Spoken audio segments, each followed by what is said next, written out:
Good afternoon. I'm Lindsey Williams, and today we're going to go over the fall map data for 8th grade math. First thing we're going to look at is what exactly is map data.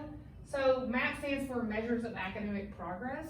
It's a computer adaptive test, so it changes the questions depending on how the student does. If they get more right, the questions get more difficult. If they get them wrong, they get less difficult.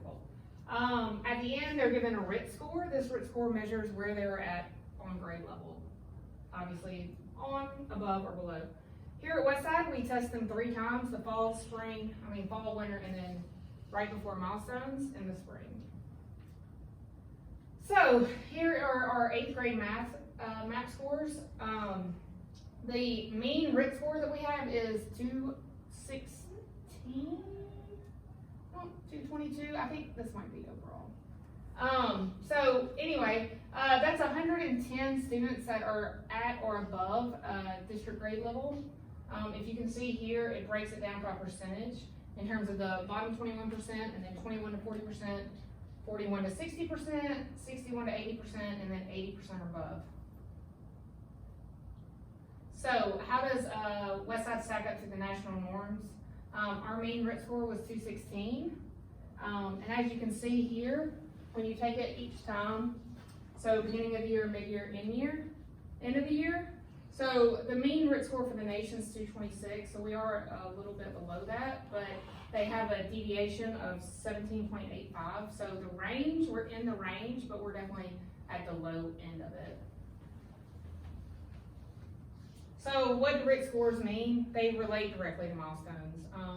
You can see here are level 1, 2, 3, and 4, and then they can take your fall scores and kind of put them to see where they're going to be at. So for 8th grade, these are the numbers here in terms of where they're going to fall, where they're predicted to fall when they take milestones. So spring milestone predictions based off this test, all right? This yellow is our developing learners, the red is our beginning learners, proficient learners is the green, and then blue is distinguished learners, okay? Now we need to remember, all right, proficient and distinguished learners are at or above grade level, so that is the goal. And as you can see, we have a lot of students that are not quite there yet, okay?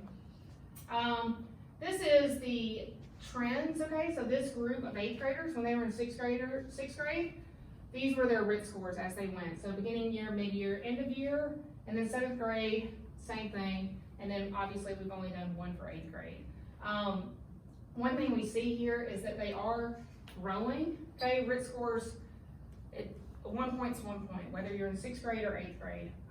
It doesn't change. There's not a range for 6th grade needs to be here. I mean, 6th grade does need to be here, but 1 point 6th grade and 1 point 8th grade is the same interval. So it's like a ruler kind of.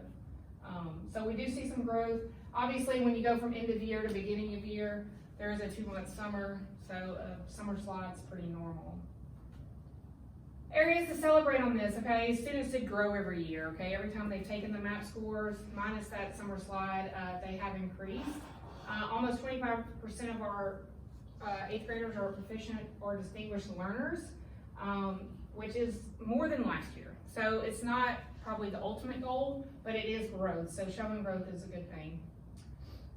Areas of concern and weakness, 76% of our 8th graders are at or below grade level for math. So obviously we're going to need to get that up, especially since we're about to send them on to the high school.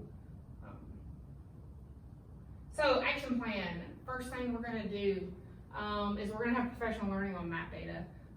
A lot of us don't use it right now in our classrooms, but we're going to. So get ready, we're going to learn how to use it. It's real easy once you break down the different kind of reports that they have.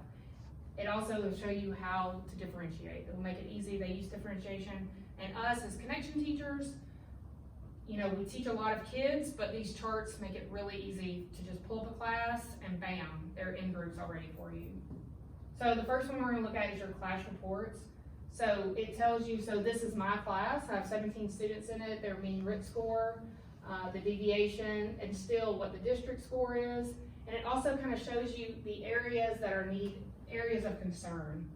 It doesn't tell you which students are for this report. Okay, there are reports that tell you exactly what students are where, but this gives me an idea. So when I am planning units in advance and we're gonna put math into our lessons, we can kind of look and see in total, for instance, it looks like operations and algebraic thinking, okay, is probably an area that I could work on, even in PE. The next one is the class breakdown by their RIT score. So this is the report that we are gonna run when it's time to differentiate. So I can easily pull up these reports. All these blocks are just students' names, and it tells you their RIT score, and it tells you kind of the range that they're in. So I can easily pull this up, say, all right, this group's gonna do one thing, this group's gonna do one thing. I might pair these two up, okay? This student might go into this group, or she might, or he might get a totally different assignment that, you know, is an enrichment activity. All right, next thing that we're doing school-wide, our math teachers are having monthly meetings to unpack the standards, break them down, make sure we understand what the standard is asking, so we understand exactly what they need to be teaching. A lot of times we look at standards and think we know what they mean, and we're teaching stuff that's not even really relevant to the testing. The next thing is it's included in our school improvement plan.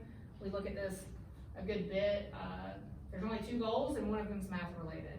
The next is rounds with our instructional coach. She goes around to the math teachers, works with them a lot one-on-one, observes them. It's a great way, a great tool, because she can go in not as an evaluator, and it doesn't have to be an intimidating situation like it is when the principal comes in or the assistant principal comes in, and she can just come in, give some constructive criticism, and hopefully make better teachers, okay?